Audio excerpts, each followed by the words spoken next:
Hey, children of Midgard, LostViking here with some mid-morning musings. What are we rambling on about today?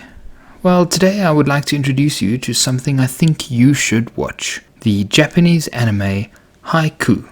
Now, Japanese anime is quite often a touchy subject. People either love it or hate it. I grew up in the Dragon Ball Z era, so obviously I grew to love it. But back then it was difficult to get hold of the less mainstream ones, and it definitely served a niche. Now, Japanese anime can be found just about anywhere, from Netflix to dedicated websites like Crunchyroll. In the background is playing scenes from the first episode of Haikyuu, the anime I would like to talk about. Firstly, as you can see, it's a sports anime, which made me completely not interested in it in the beginning. I was never a fan of sports anime. I preferred my anime filled with superpowers and world-ending explosions. But something caught me about this particular series. It's a story about volleyball.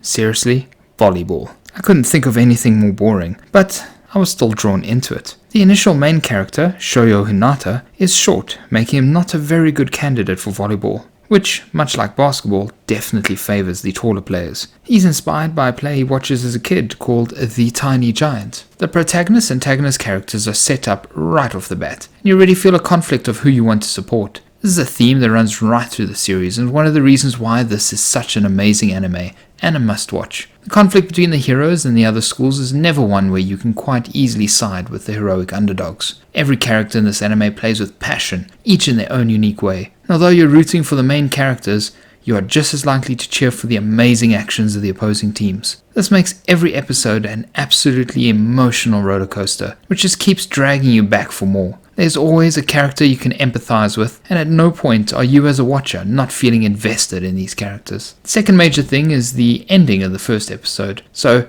to begin with, spoiler warning, the main antagonist and protagonist duo end up in the same team, and their conflicting ideologies perfectly complement each other. The series is in full force from the first episode, but at around episode 4 at the end, you start losing track of the hours spent watching this. Haikyuu is an amazingly well done series. With the first 2 seasons on Netflix with English dubs, it is just starting to gather a larger audience. So if you haven't seen it, watch it.